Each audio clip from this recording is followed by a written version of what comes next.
Welcome to the Surviving Siblings podcast. I'm your host, Maya Roffler. As a surviving sibling myself, I knew that I wanted to share my story, my brother's story.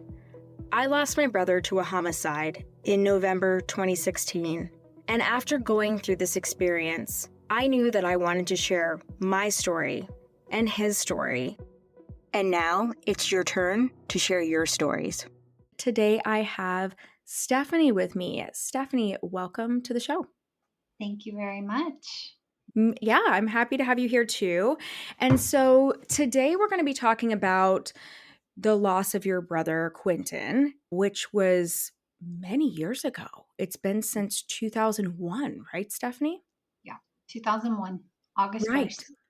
Right, August 1st. So you've been quite on a journey for this and over 20 years. So before we talk about what happened with Quentin, let's talk a little bit about your childhood and your dynamic, because I know that he was your only full biological sibling. So tell us a little bit what that was like with you and Quentin growing up, your family dynamics. So growing up, I'm the oldest. I'm the oldest sibling and I'm the oldest cousin. So I was the bossy leader. Our home life was pretty standard, what I would consider. There was mom and dad, me and my brother. Me and my brother fought after school before mom and dad get home, chasing each other around, I had to lock myself in the bathroom sometimes to get the last hit, and just normal stuff. We played outside. In your younger years, you don't really understand the appreciation that you will grow to understand with a sibling. And so he was my little brother and he was gross and he got on my nerves. And I would say, really, about the time we both were in high school together. So he was in ninth grade and I was a senior. Our relationship just really grew. And it's because of me, really. Like, my brother always wanted that relationship with me, but I didn't learn to appreciate that or see the value of that until we got a little bit older. Yeah, and Um, something changes when you go to the same school too, right? It's a different, and I'm relate to you so much because I'm the oldest. And so I think it's interesting because then they're like the baby in the school, and an interesting dynamic. And so you guys were 4 years apart, Stephanie? so we're like 2.5 years apart, but I'm a summer birthday. So I graduated when I was 17. Me Um, too. yeah. So Yeah, like me too. he was a freshman, I was a senior, and we rode to school together and we were both involved in our youth group together. So all of our friends hung out at our house. My brother was not shy at all. He was very goofy and everybody knew him and everybody remembered him. And so my friends really liked him too. Like, he was just a really charming, funny, precious person. He had many friends and they all just adored him in the same way. He was also very ambitious. He worked at Chick-fil-A and he started as just a night shift worker and he ended up as like the night manager. He bought a brand new black Trans Am T-tops leather interior. He was at work the day the car was ready, and instead of going when he got off, he let me go get it. So I was actually like the first person that got to drive his car. He was very ambitious. He had many goals.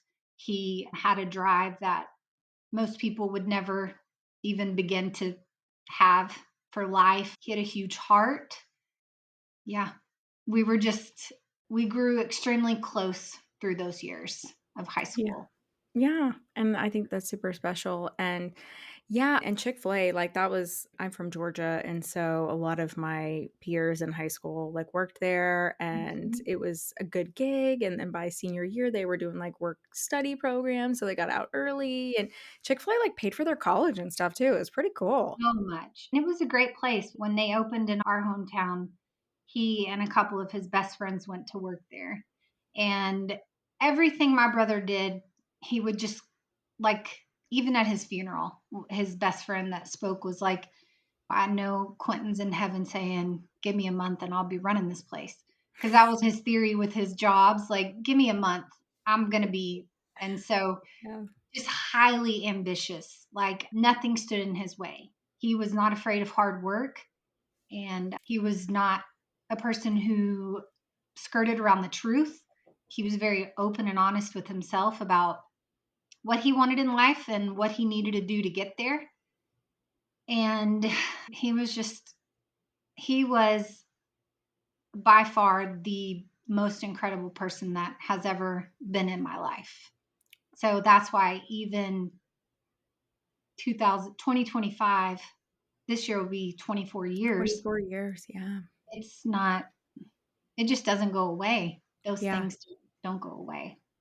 Yeah, that's something that really stood out to me when I was reading through your story, and that you were coming up on 24 years, and yeah, just a lot to unpack with your story. So take us to August 2001. How old are you? How old is he?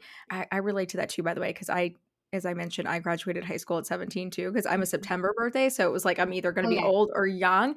And my brother was actually old for his grade. So I never got to go to high school with him because we were 3 years apart, but he was a freshman when my sister's a year younger than me was a senior. So that was interesting because they were only like 2.5 years or so apart, same thing, Yeah. but they were in because she was Yeah. young like me and he was it's interesting. I connect with you on that.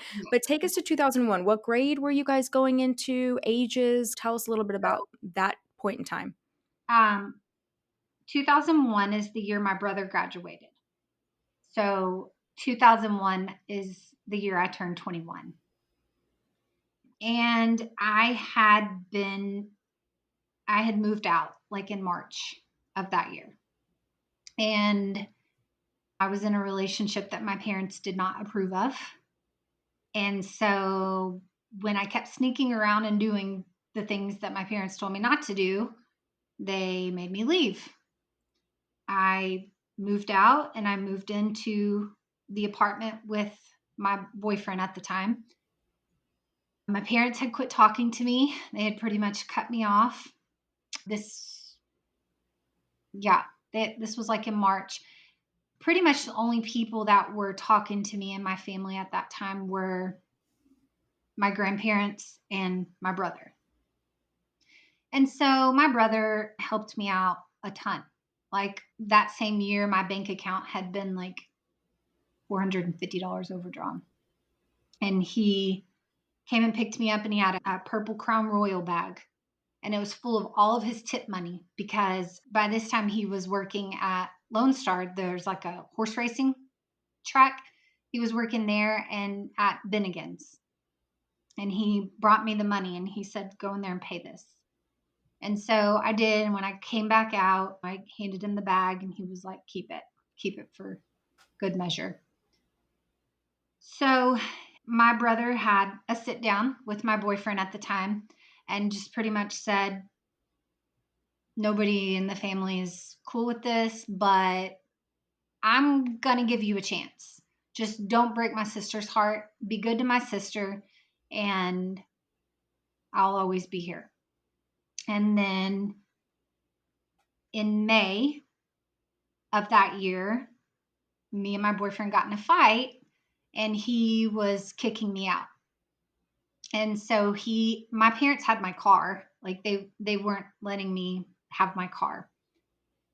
So I didn't have any way to leave. And so he's like, you have to call someone. So I called my parents. My parents called my brother, and 3 of his friends came. And as his friends loaded all my stuff down the stairs, my brother had words with my boyfriend. And then I got in the car and I left.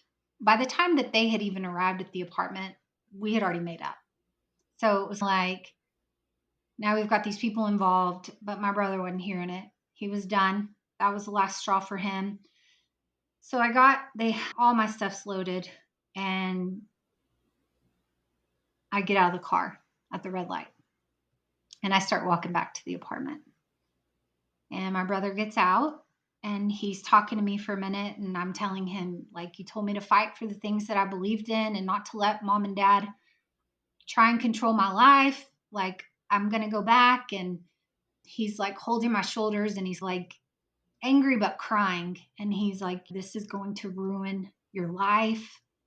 I don't want you to do this. He's begging and pleading with me. Please don't go back. And I'm like, I have to. And he's like, then you have to choose. He's like, I cannot be involved in this, not because I don't love you, but because I love you too much. I've always been there for you. I've always wanted what's best for you. I'm seeing what this is doing to you. You're going to have to choose. And so I said, take me back. And so they took me back to the apartment. They load all my stuff. I tell my boyfriend, I'm going to go with him for tonight just so that we can make up. And so they load all my stuff and I run back downstairs and I get in the car and I go with my brother and his friends. And we go over to one of his friends' house and they're swimming and my brother's in the pool playing and just everything is fine, chatting about girls. And I'm just sitting on the porch waiting for him to get out so he and I can talk. And he just wouldn't get out. He was hurt. And so I had one of his friends when he left, take me back. And that was the last time I ever saw my brother alive. That's why that's such a difficult memory, because he was like really like, Stephanie, like this is serious. Like, yeah, that's tough. That's really intense. And that was May, right, Stephanie? Yeah. So Yeah. that was in May. Then I had gotten a job at the little grocery store down the street and I walked because I had no car. And he graduated. This was like at the beginning of May. He was graduating at the end of May. My grandparents were going to come pick me up so I could go to the graduation, but they wouldn't let me off work an hour early. And so I had to tell my grandparents, no, I can't. Like, I worked in the cash office part of the office or of the store, and they didn't have anybody else there. And so I had to stay. So I missed that opportunity. So you had to miss his graduation. Wow. We hope you're enjoying this incredible episode of the Surviving Siblings podcast. I'm your host, Maya Roffler. We'll be back in just a minute after hearing from our incredible sponsor. If you've lost a sibling, trust me, I know exactly how you feel. I'm Maya. I'm the host of the Surviving Siblings podcast, but I'm also the founder of Surviving Siblings Support. I know that going through this experience is extremely difficult, whether you've lost a brother like me, a sister, or perhaps more than one sibling. Trust me, we know exactly how you feel. So that's why I started our Patreon account. You can click below to find out more about our Patreon. If you join our Patreon group, it'll give you just a little bit of extra support that you need along your journey as a bereaved sibling, or as we like to call it, a surviving sibling. We offer monthly support groups. We offer a free copy of our grief guide that is actually found on Amazon. It's called the Grief Guide for Surviving Siblings. We also offer direct messaging to our community and to me for extra support. And we have incredible events. We have workshops throughout the year that you'll get access to, and you'll also have access to our summit that happens annually.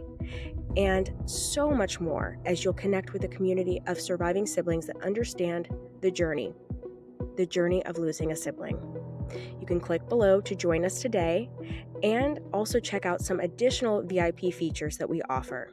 I hope to see you in the group, and until then, keep on surviving, my surviving siblings. Yeah. And then around my birthday of that year, when I turned 21, so July 21st, I met with my mom and we went to see a movie and had lunch, and she was just telling me, your brother's really hurt. He's not ready to talk to you.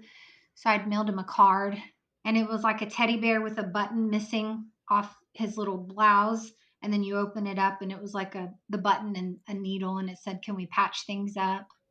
And then it was just like a 2-page heartfelt note that I wrote to him. And so I sent that off. That was, by this time, I was actually already pregnant in May with my oldest child. And nobody in my family knew. I don't think I even knew when all this happened.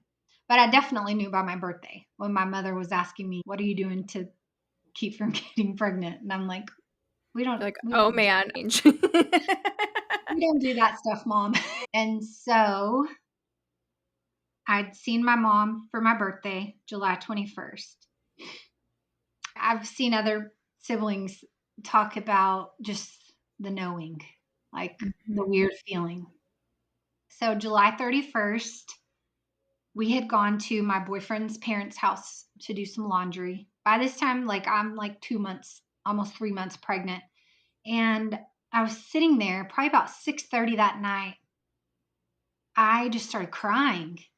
And I was sitting on the couch and I'm like, what is going on? And I told my boyfriend's mom, I said, I just want to cry. And she's like, well, cry, honey. It's okay. You know, you're pregnant. And oh, I just cried and cried, like this hurt. Like I had no idea where it came from. It was just like pouring out of me. And then I got really tired from crying, and we went home. We went back to our apartment, and I talked on the phone to my grandma that night. And I had this feeling like it was like my body was numb. It was like I was tingly. It's like I felt like maybe I was getting sick. I didn't know what that was, but it was just, I was very uncomfortable. I couldn't get to sleep. And I talked to my grandma about how is my brother doing. And she said he's doing good and he'll come around, Steph. And we got off the phone probably 10 o'clock.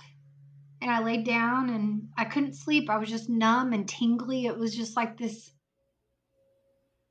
strange, uncomfortable sense that I'd never felt before.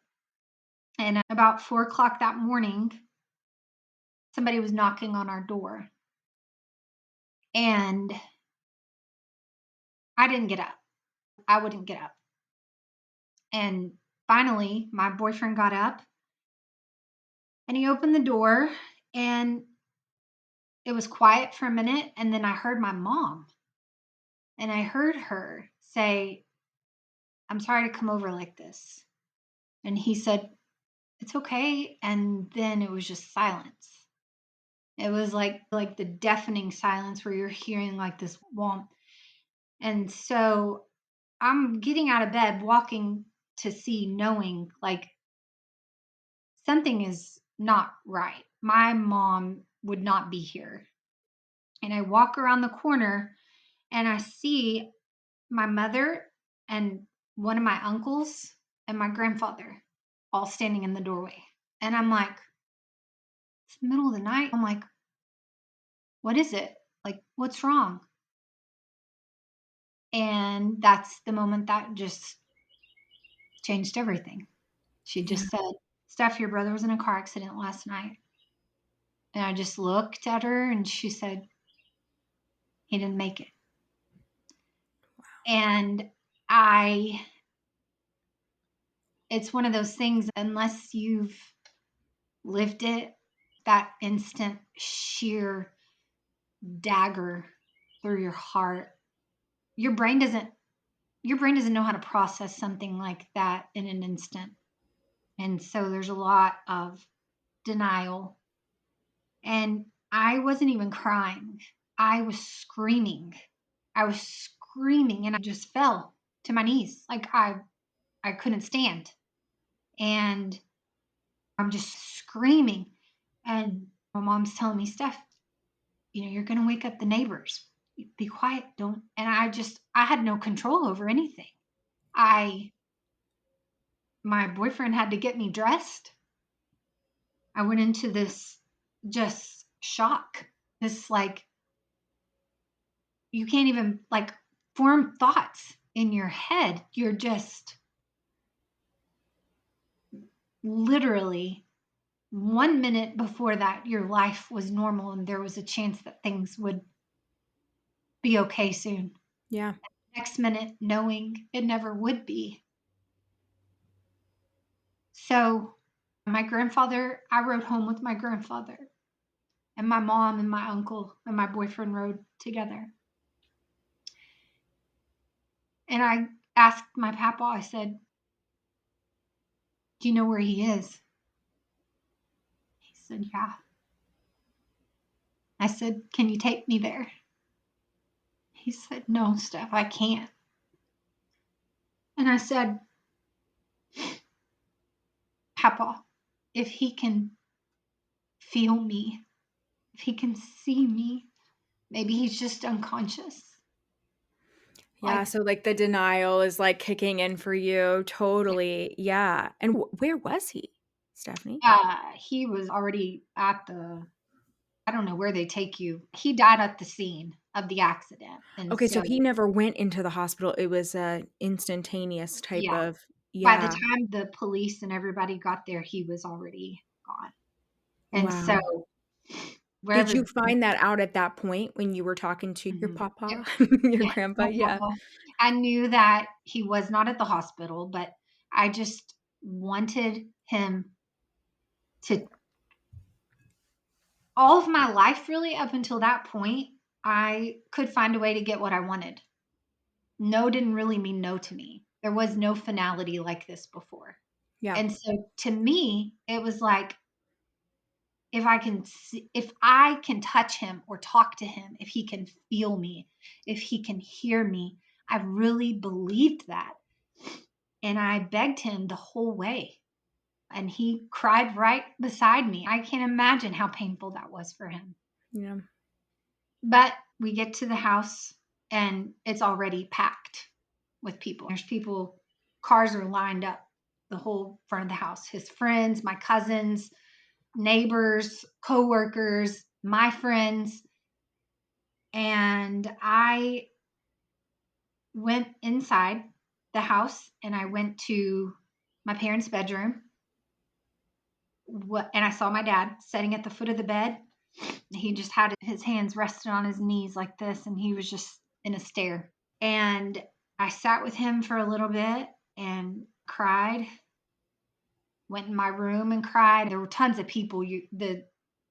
How time goes, there's no real way to keep track of because your head is in a daze.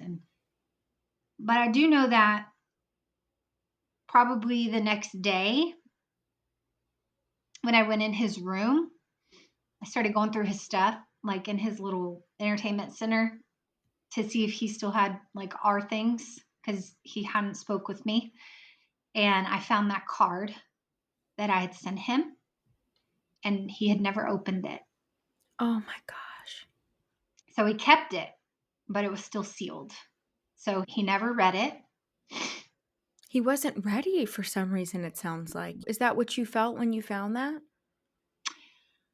Oh, I mean, you I felt so felt, many emotions, yeah, right? You just yeah. found out he died, and now you're seeing the card, and you're like, "Oh my god, I wish he would have read that." I'm sure all that's I going through mean, your all the yeah, thoughts. If I wouldn't have made the choice that I did, his friends would have been able to call me and say, right. "Steph, talk to your brother or come over here and get him." Or maybe he wouldn't have even been there. Maybe he and I might have been at dinner that night and then he went home early. I was just heartbroken when I knew, I never doubted that he stopped loving me. I didn't think for a minute that he was angry with me, but his love was so fierce and he was so protective and wanted so much of the best for me. He was just processing things and he wasn't letting go, but he was just maybe trying to let time take care of it. And for me to come to the realization on my own. And I know that was hard for him, but nonetheless, he never read the letter. So, Yeah. Yeah, and that it sounds like seeing the card in your letter and I love the card, by the way, I think it's really cute just to mhm, bring a little levity to the moment, but that's really cute. But that kind of from what you're describing, inspired all of your what ifs. That kind of, it seems like that started that ball rolling that a lot of us experience. Like in your case, like, what if I had left that night? What if I didn't stay with my boyfriend? What if, and did your brother know you were pregnant? No. That's what I thought. I just wanted to clarify that for all of you listening. I didn't think he knew. So, like, did your parents know yet or just your grandparents? Oh, wow. Nobody knew that I was pregnant until probably the end of September of So that it was year. just your boyfriend's family that knew. Yeah. Gotcha. Oh my gosh. Wow. That's intense too. So Yeah. all of that's happening too. What if, wow. Oh my gosh. So I'm assuming he was either at a funeral home or morgue or something like that if he passed pretty quickly. But how did you find out about the nature of his accident? Was that something that your family shared with you pretty quickly, or like So, was there an autopsy done and then you guys found out? Because I know there's some aspects that we're going to talk about too, but was that all uncovered, if you don't mind sharing that? so the way that this happened is Quentin had been at a party. Quentin was at a party with a 30-year-old man working at a restaurant, hanging out with 18-year-old kids. Okay. I won't say his name, but You know who you are. if you hear Yeah. this, yeah. Again, my brother made his own choices, but my brother went to that party at this 30-year-old man's house as an 18-year-old, fresh out of high school. Over this summer, by the way, from when he graduated and before this accident, he had bought a camper. He was going to be living on his own so he could get more money for loans and grants because he was going to get a business degree because he was going to open a hotel in Las Vegas and it was going to be called Hotel California. And I know all the layout of it, but it was top secret. So very ambitious. So he and my dad had been working on this camper for the whole summer, redoing it. Yeah, he's an 18-year-old with a banging car and a camper. That's pretty cool. Yeah, very cool. Getting his life, he had a plan for everything. He so when he went to this party, everybody's drinking, and my brother told this guy when he brought the liquor out, I'm not drinking tonight. I'm really trying to cut back. Like, I'm not drinking. Just for reference, there's a line of alcoholism in my family. My father was an alcoholic. My grandfather was an alcoholic. His father was an alcoholic. My uncle's alcohol has done nothing but destroy my family. Yeah. Wow. And so he made a stance that he wasn't going to drink. And he was pushed and pushed and like, okay, I'll have a couple of shots.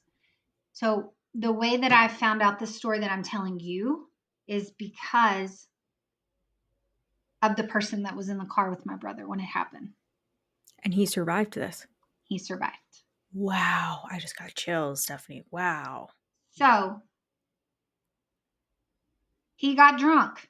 It's in our bloodline. Once you start, you're not going to stop. Yep. And so his friend, being a good friend, was like, Quentin, let me drive you home. And by the way, by this time he didn't have his Trans Am anymore. He had gone down, gotten a little more humble. He bought the camper. He was driving like a Sentra. Mm-hmm. But he said, okay. He told his friend, okay, you can drive me home. And he said, all right, let me go get my girlfriend so she can follow me to your house and I'll get in the car with her. And by the time he got out to the car, my brother was sitting in the driver's seat. And he's like, man, we talked about this. Like, I'm going to drive you home. And he said, no, it's my car, my rules. You don't have to get in, but I'm driving my car. And he said, well, then I'm at least going to ride with you. Oh. And so he got in the car with my brother and the girlfriend followed. And so the way that the accident ended up is on my brother's side. Had it rolled one more time, it might have been the passenger that didn't make it. So his friend, what did he tell you about, like, what happened? He just lost control at some point?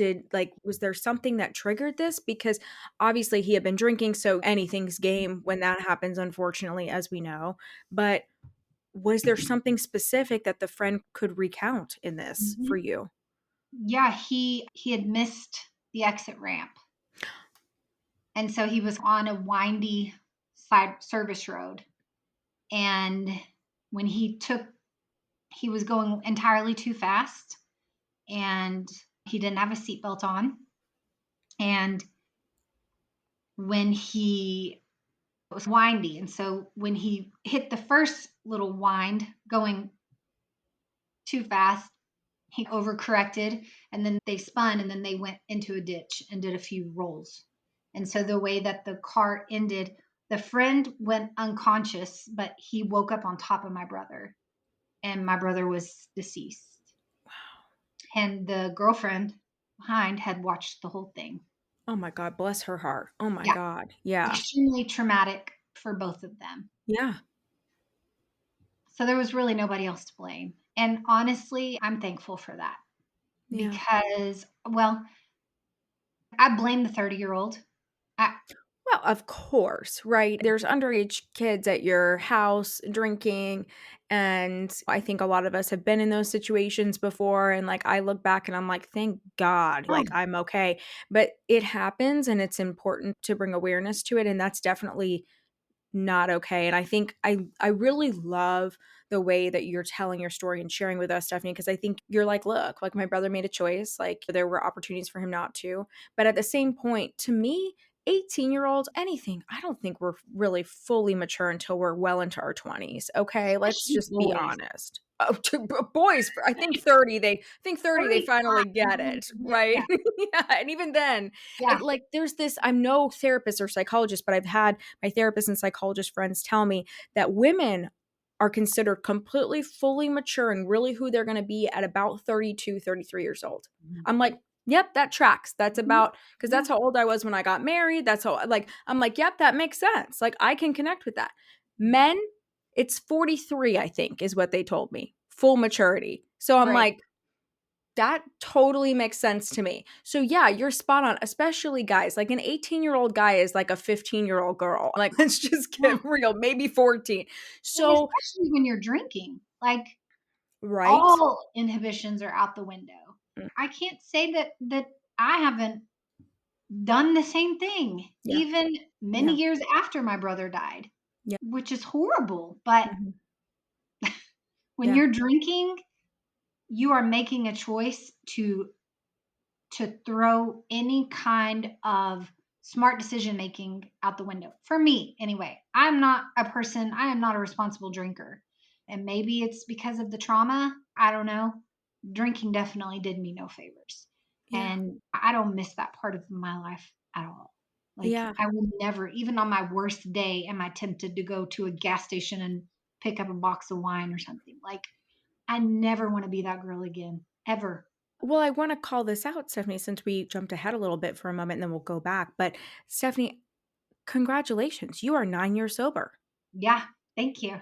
Like, that's really huge because you were talking about it. So I was like, let's tell everybody, like, that's a huge achievement. So let me ask you a couple questions about this and then we'll go back into that part of the story. But do you feel like you had mentioned earlier in your story in the episode that, alcoholism runs in your family?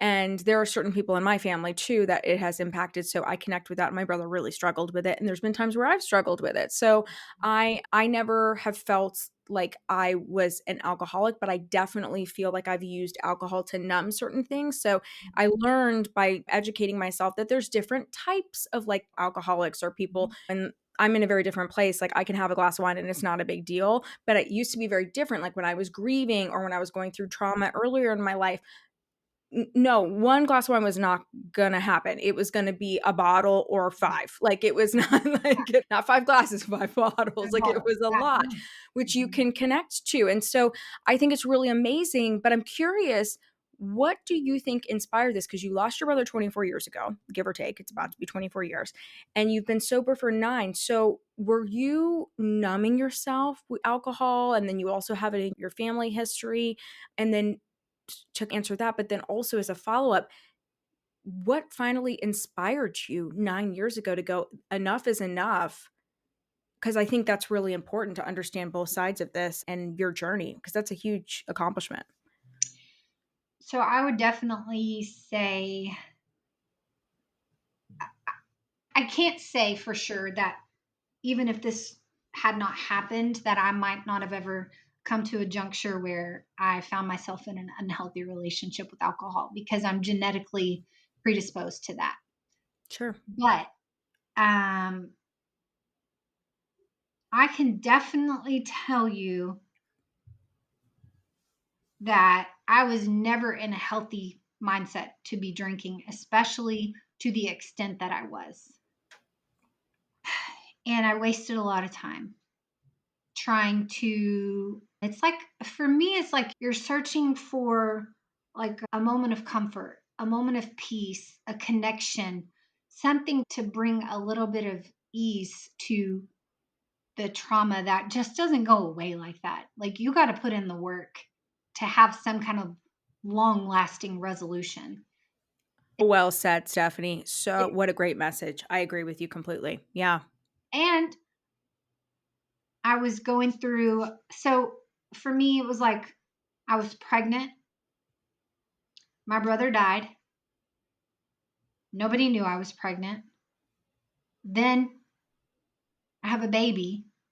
So my grief got pushed into a closet because my full time around the clock job was taking care of this baby, Yeah. which I have and always will say God took my angel, but he gave me another one.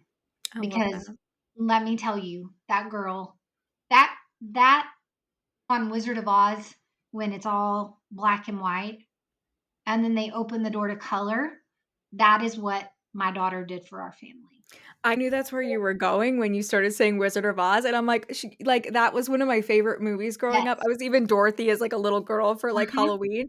So it's like I feel like we're having a moment here. You're like making me emotional, Stephanie. I totally get that. So when was your daughter born? My daughter was born in February of '02. Oh So she yeah, was you were in the little. thick of it. Yeah. Yeah. Oh yeah. Those months, I'll go back, we'll get into that. But for the alcohol thing, I I don't know why I did it for as long as I did. I think just the grief part was pushed aside. And then I had another child. And then I was dealing with my husband by now and his struggles with addiction. And my mental stability was not ever really prioritized. And that's what I did. And all I did was just make it worse, make it worse. Like I kept thinking at the bottom of every bottle, there's going to be some kind of peace or comfort. And it was never there, no matter how many bottles I turned up. On August 1st, 2015, I was sitting by myself in this very house getting tanked to remember my brother. That's the day of his passing. Yeah. And I was just sitting here by myself using my brother's death as an excuse to get drunk. And I don't know what it was, just like something, the 32, 33 age for women. It was just like someone came and knocked me with a frying pan. And it was like, this is not working. Like, Oh yeah, because that's hello. how old you were. Oh my God, how wild is that? I said that, and now this is weird. I love It it. Wow. So someone just like knocked you, felt like you got knocked up in the head, going, was "What?" like an epiphany.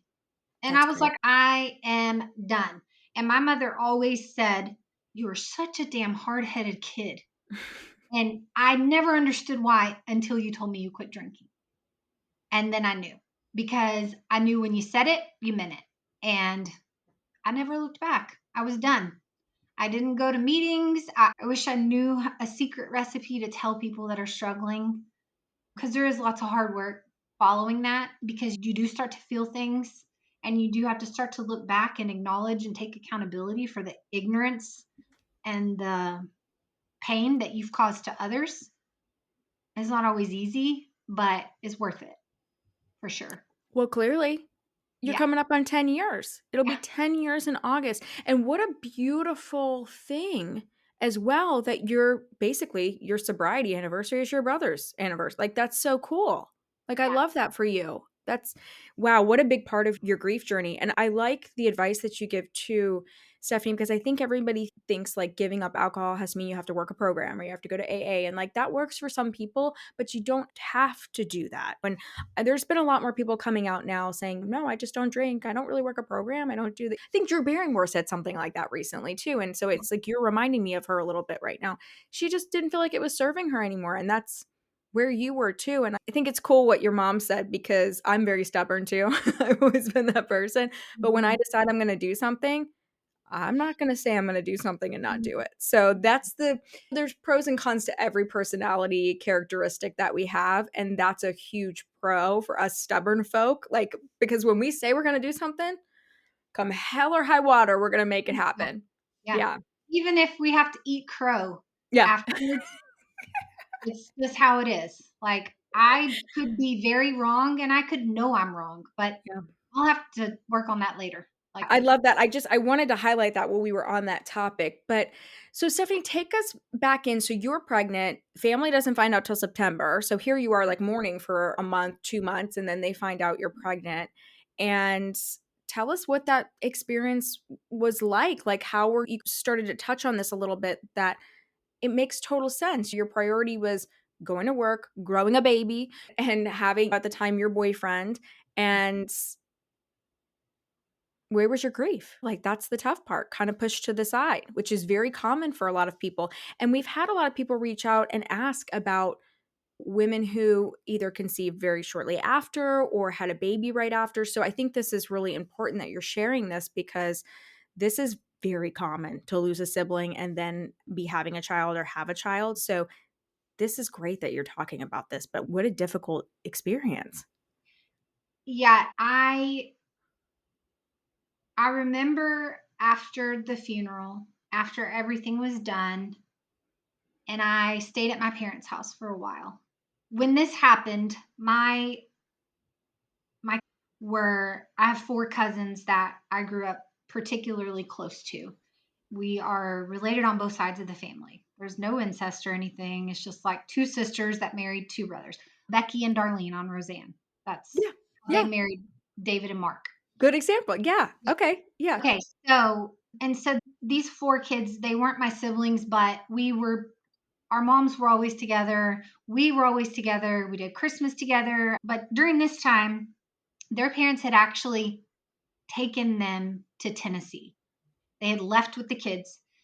And so my cousins, when they got this phone call in Tennessee, they were 100% convinced that Quentin made this up to get my aunt and uncle to have to bring those kids back to Texas.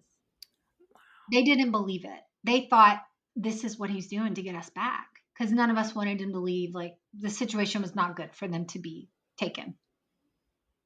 But it was true.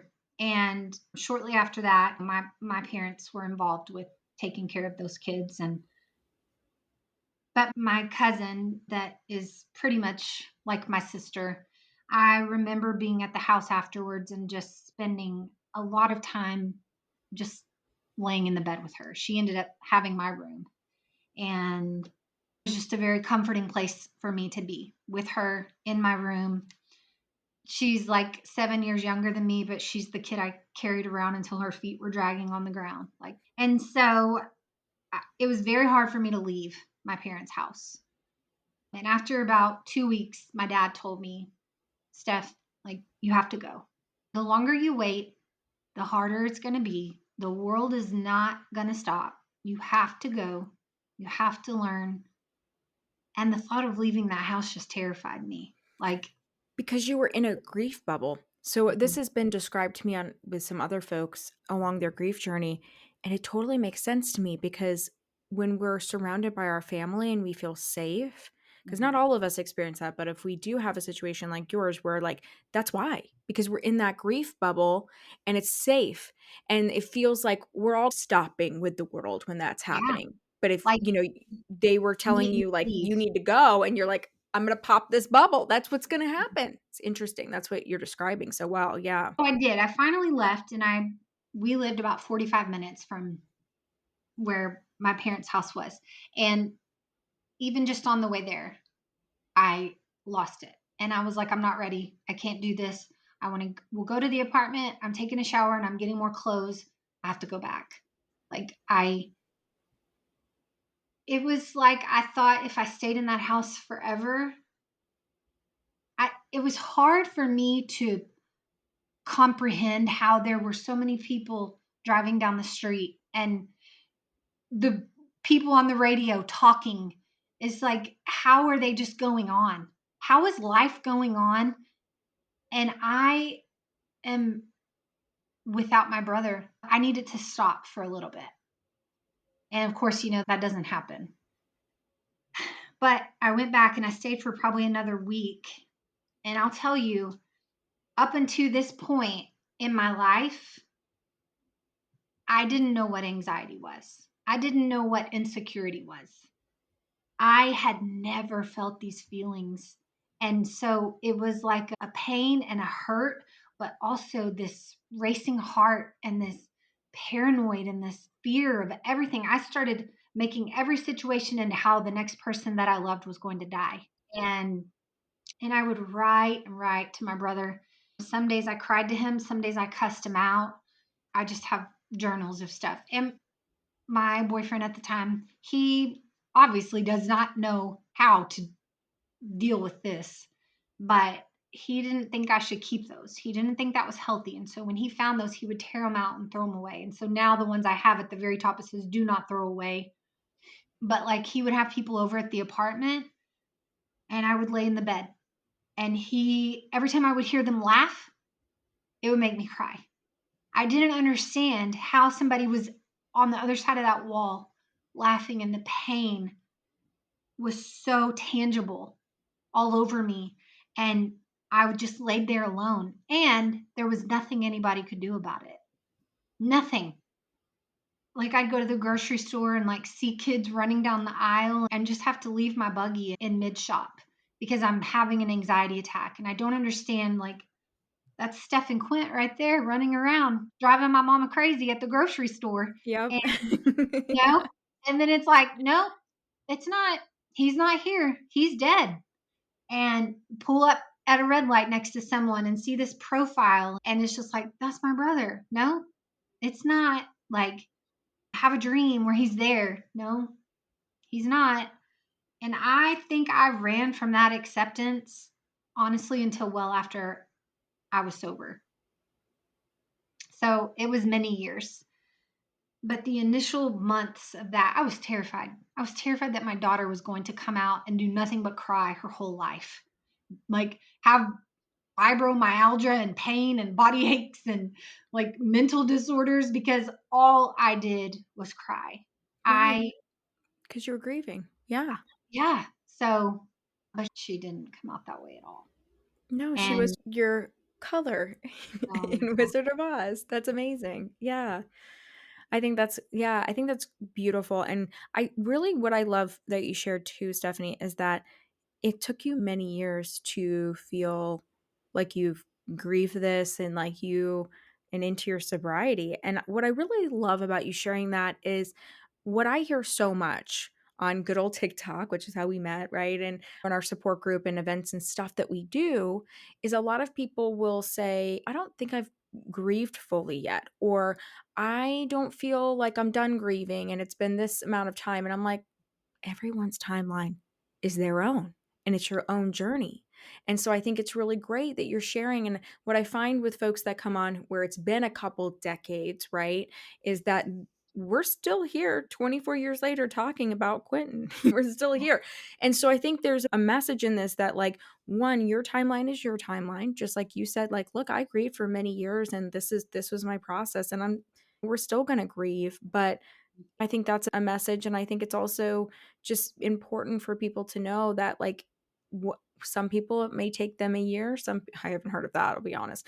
But some people, it's like 5 years, it's a turning point. 8 years might be a turning point. A decade, 20 years. We have people from all different walks, and I think that's so important because I think we all just want this perfect prescription. Like, okay, so after 1 year, I'm going to feel normal. 2 years, I'm going to be happy again. And like, that's just not how it works. That's just not how it works. And I think there's a lot of, you were talking about anxiety, which I connect with too, I think there's a lot of relief and stress and like pressure we can take off of ourselves when we find out like, oh, it's okay that I still like struggle with this many years later. Oh, okay. I don't talk about this on here with guests to scare people. It should actually relieve you to know it's normal to still feel sad about this many years later because it's significant. Yeah, I think that a big misconception with grief is really that if you love somebody unconditionally, you're always going to miss them. So being done grieving doesn't mean you're over it. Like if that's what your interpretation of grief is, um, it's not ever gonna get better for you. And I think that's where I stood like hung up for so long is there were many years in my life that every time I started to laugh, I would start to cry. And I'm like, how selfish of you. Like, how can you just be so happy and carefree and you don't even have your brother? Like, he meant more to you than that. So I was skeptical to feel happiness. I didn't think it was right. I didn't think it was fair. But a couple of things I'll say. Number one, I ended up reading that letter at his funeral.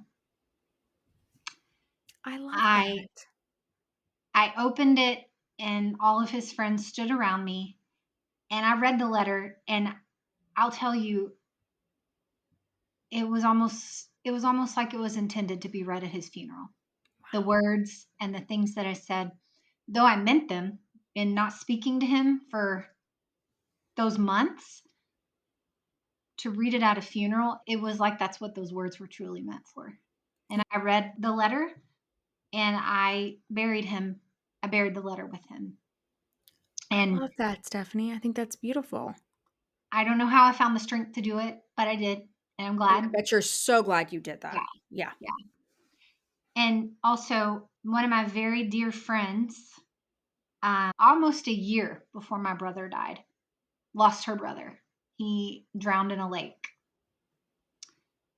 And I went to the funeral, and I didn't necessarily know her brother too well, but I knew her. And so that's what I paid attention to in the funeral is just, I watched her the whole time.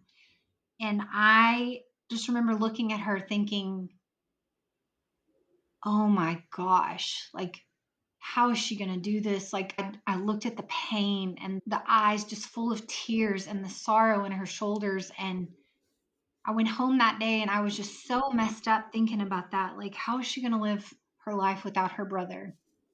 And my brother was out with his friends. And this is when I still lived at home. And I called him. I said, I need you to come home. And he said, for what? And I said, I need to see you. And he's like, okay. And so he pulls up. We always had our talks out on the porch swing and on our front porch. I'm sitting there waiting for him, and he pulls up, blaring his Limp Biscuit music, big old straw cowboy hat on, and he gets out and he silly walks all the way over to me, and he sits down, and I just plunge into his arms and hug him, and I'm crying. And he's like, "What is wrong, sister? What's wrong?" And I'm just sobbing, and I'm like, her brother died and I don't know how she's going to do it and I don't know what I would ever do without you and I couldn't imagine if this was you and I didn't have you anymore and just woo on and on. And then finally he's like, okay. And he lets me calm down. He's like, are you done? Like, are you good? And I'm like, yeah. And he's like, okay, Steph, I need you to listen to me. And I'm like, okay. He's like, listen to me. And he had crystal clear, beautiful blue eyes. My parents always said he was the milkman's son because they both have brown eyes, but he was just an angel. And he's looking at me. The sun is just glistening in those eyes, and he makes sure I'm in a deep focus and stare. And he said, I am always going to be okay as long as you're okay. It doesn't matter where I'm at. It doesn't matter where you're at. It doesn't matter if you can see me or if you can't. If my sister is okay, then I'm always going to be okay. If my sister is happy, then I'm going to be happy. And I need you to remember that. And I'm like, but I don't want you to die. And he's like, I'm not saying that. I'm just saying this is very important that I tell you this. And so it was just like, it's like a little premonition or something. Like he made sure to, That's wild. yeah. And you're never gonna forget that moment, No. and I don't know if you've heard this part of my story, Stephanie, so let me share this with you, and for those of you that haven't listened to the 1st season, a good friend of mine, he's actually been on the show the 2nd season, he lost his brother back in 2009. This is when swine flu was happening, we all remember that. That was, like, the scare at the time. It never blew up like COVID, but it was still pretty Oh, yeah. scary. It's like when bird flu happened, things like this one was pretty scary, and so his brother had a compromised immune system. Long story short, he died very young age, just shy of 27. My brother was 27 when he died. Okay. So my brother goes to the funeral with me. He's like, I'm going with you because I'll never forget this. I was very close with both of these guys. And my brother goes there with me, goes to the wake, and then we're in the funeral the next day. And I remember I'm super short. I'm like 5'3", and my brother was like 6'1". Mhm.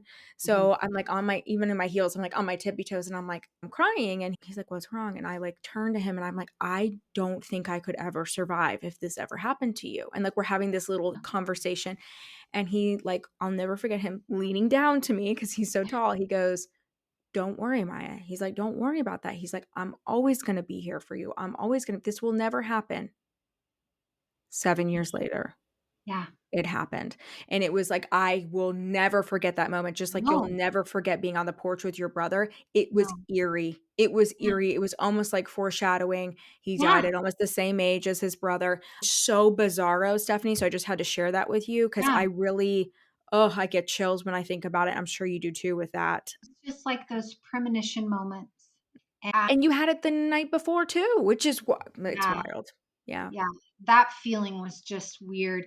And so now I have 2 children, and anytime I start to think I'm feeling that, I go all over the place. I'm like, Mhm. "Where are you at? What are you doing? Is anybody drinking? Are you drinking? Are you?" I have really struggled with waiting for the next tragedy to happen because my brother died in '01. My dad's the oldest of 5 boys. His next in line brother was murdered in Dallas in '06. Mm. And then the third one died of a heroin overdose in '08. And so there's just been like a series of just tragedy. And I lived in fear. I still do. If I let my thoughts get the best of me, but I'm learning that there are certain things, no matter how bad that I want, I cannot control. And so the best thing for me to do is to make sure everybody knows at the end of the day, like, I love you. I'm here. I believe in you. My son was actually born on my brother's birthday. And Get out of town. Oh my god. That is really cool. I don't know if you know this, but my brother and I had the same birthday, 3 years oh, apart. So, wow. like, Yeah, I we have a didn't know lot of, that. like, synergy here. Yeah. So before I talk about this, I wanna say something about what you said earlier. I think it's really amazing what you just shared about control, because it seems to be a theme this season 7, because a lot of us are talking about how we've had fear about losing additional people, and, like, and God, your dad can definitely connect with you. Oh my gosh, losing 2 brothers, but in such tragic ways. But I think it sounds like you're in such a healthy place with that, Stephanie, because you know the things you can control. Like, you can control what you say to people and how you leave them after. And I think that's really healthy. And I think getting to that place in the journey, because I felt the same way. I thought my dogs were going to die. I thought all my Yeah. family was going to die. It's like we catastrophize things, which we've talked about on this season, which is, it's always interesting. Every season has a theme. And I feel like this is one of the themes Running that together. keeps Yeah. coming up. And it's a good one because it's something I get questions about a lot. Like, is it normal to feel like everybody's going to die? Yes, folks. It's normal. It is normal. And what you said, the advice you gave, Stephanie, is, and what you've done, I think is great. Control what you can control, and you have to you can't let your mind run too far with it. And I think, again, I'm sure your sobriety has helped with that too, because you can bring yourself back to center. You're not allowing yourself to go too far down a rabbit hole. I think that's super, super healthy. But I do want to share this as well. Some of you guys listening, we have listeners that are on all different spectrums of the spiritual realm. Some people are agnostic or atheists, and all the way up to very religious. And so I'm just totally open. But I have found myself to be more spiritual after losing my brother. And I had somebody reach out to me. This was recent, actually, which is wild because it's been like 8 years for me. But I had somebody reach out to me couple different people when I posted about something about my brother and I having the same birthday, which a lot of people know. New people see new things. And I had someone who was like really woo and spiritual. They said, and I looked it up, and this is supposed to be believed, but if you have somebody in your family that shares the same birthday as you, apparently you've had many lifetimes in the past together, or you have like this spiritual connection. So your I believe you. son, And let me tell yeah, you why. There is me and my parents mix the names Merrick and Quint without even knowing it. Sometimes my dad is talking to me about Merrick and he says Quint. Or when my son's playing soccer, we're yelling, "Go Quint!" constantly. It's like we have no something there. control over it and we don't even realize it. It happens. I have to catch myself sometimes. Who am I talking? Who am I saying? And there's really no other reason for that. They never lived in life together, like in this life together. But it is definitely some kind of intertwined with those names and that birthday. It's, I definitely believe there's some connection. And I've had probably 2 weeks after my brother passed where he came and spoke to me in a dream. I've had 3 dreams of my brother. I've had lots of dreams about my brother, but I've had 3 dreams with my brother. And I know that first one, I woke up as soon as I finished, I wrote it all down because I didn't want to forget it. But basically, it was just him telling me that he's not upset with me and that he never knew that this would happen and that he's always with me. And it was at our house we grew up in. My dad does flooring, so we had huge carpet rolls in the garage we'd always play on, and that's where we were when we talked. We sat outside on those carpet rolls and talked. And another dream, I was just walking down like a dark road by myself, and I heard somebody running behind me. And then when they got up to me, they just embraced, walked, and I looked over and I was like, "Quint, what are you doing?" And he just smiled. And he never said a word, but he just walked in stride with me. It was just like him saying, like I'm here with you. And I think like, is it normal to still feel grief? I remember asking people and people asking me, does it get easier? That's just perspective of what does that mean? Does he come back? No. Do you forget about him? No. Yeah. Does your heart love them less? No. But you have to find ways in life to, I guess, still bring them into your life. And that's why I love whenever you got back in touch with me, it has been all these years and I've never had a place to just sit and talk about my brother. And you know what? Like, I would talk about him all day. I'm sure people in my life probably get tired of me talking about him, but there's so much to say about Yeah. that. That kid was my security, my comfort, my confidence, my everything. And that doesn't go away, but I also know what my brother expected out of me for life. And I have to, number one, I have to make sure my parents are okay. Yeah. I want to be something that they are proud of and that they are secure in my lifestyle and to just bring nothing but elevation to their life because that's what they deserve. Having children, my daughter's 23 and my son is 20. Having kids that age and seeing like they lost a kid, like Gives you a whole new perspective, right? whole new Yeah. perspective of their strength, really, of Hmm. their strength and their selflessness for what they have put aside for through my addiction, through my drinking, to still be there for me and my children. I think like that's beautiful too, because not everybody has that experience with their Yeah. parents, right? And so, what a beautiful testament to your brother that you guys were able to grieve together like that. I think that's really amazing. And I love that you brought up the easier comment. When does it get easier? Like I get asked that question all the time. When does it get easier? And trust me, I get it. But the reality is, or I hear this a lot too, Stephanie, it never gets easier. I'm like, look, guys, I can't prescribe a prescription to you. Not even a therapist can do that and say, like we talked about earlier, like in 2 years, you're going to feel great. Like it's going to be perfect. No, And it frustrates me for people when I hear them say it never gets easier.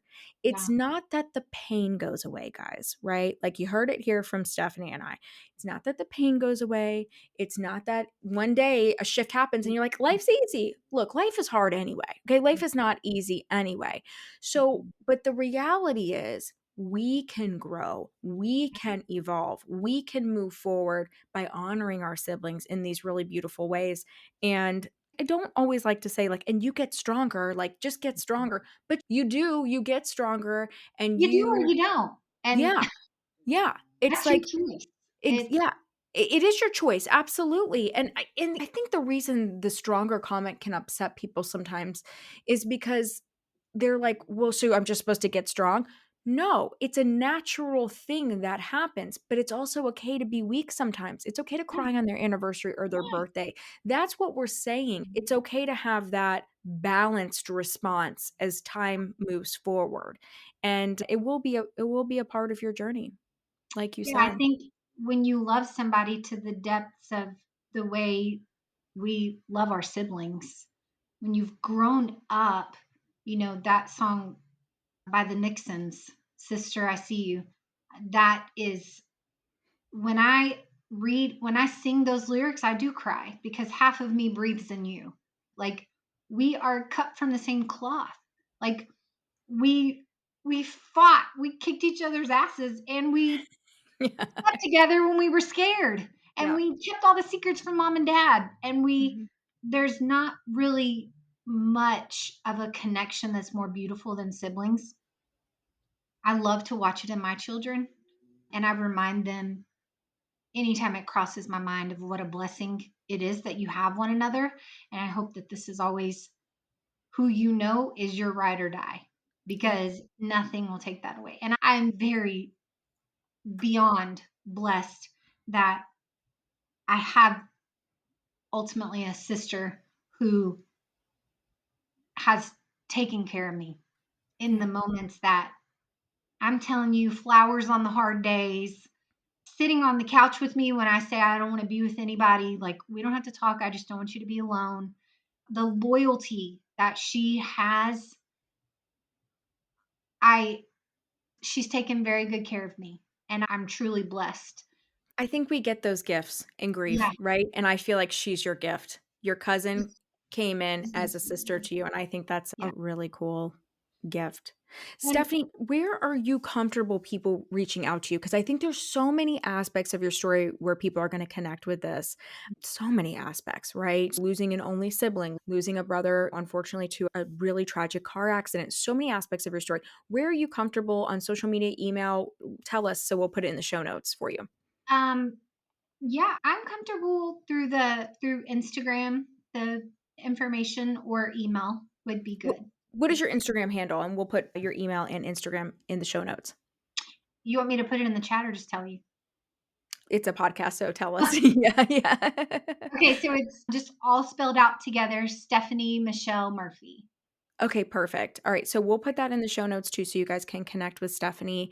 Stephanie, thank you so much for sharing. Any last thoughts or wisdom you want to share with us? This was an incredible episode. Thank you for what you're doing and for letting people have a platform to talk about some of the most important people in their lives. And I, I think it is a great factor, a great step in healing is to just have a platform to sit and let it be about them for a minute. And I mean, though this is about me and my healing journey, my brother is and always will be a very big part of my life. Spiritually, mentally, that is unconditional love and that doesn't go away. And that bond is one that, though physical binds may keep us apart, the my brother is still a very important person in my life, and it's taken me many years to and I'm still working on it. I have hard days, but there is growth at the end of those days, and I think that's what's important is to keep growing and to keep moving forward to be a person that makes your siblings happy. They don't want you to be sad. They don't want you to be stuck, and especially because of them. Like my brother would never want me to say, oh, I'm sad or I'm drinking because of you. Like flip that around and think if you had that conversation face to face with them, they would never want that. I agree. I think it's easy to say like, or even for us to be like, yeah, they don't want that for us. But what you just said, I think is great. When you actually think about it and actually like even talk it out, I think, Yeah. yeah, because at the end of the day, they don't. My brother would never approve of that. Absolutely. Stephanie, thank you so much for sharing Thank your you. story and Quentin's story. It's been wonderful having you here. Thank Yes. you. Thank you so much for listening to the Surviving Siblings podcast. If you enjoyed this episode as much as I did creating it for you, then share it on your chosen social media platform. And don't forget to tag us at Surviving Siblings Podcast so that more surviving siblings can find us. Remember to rate, review, and subscribe to the podcast. And don't forget to follow us on all social media platforms. We're on Instagram, Twitter, and TikTok at Surviving Siblings Podcast. All links can be found in the show notes, so be sure to check those out too. Thank you again for the support. Until the next episode, keep on surviving, my surviving siblings.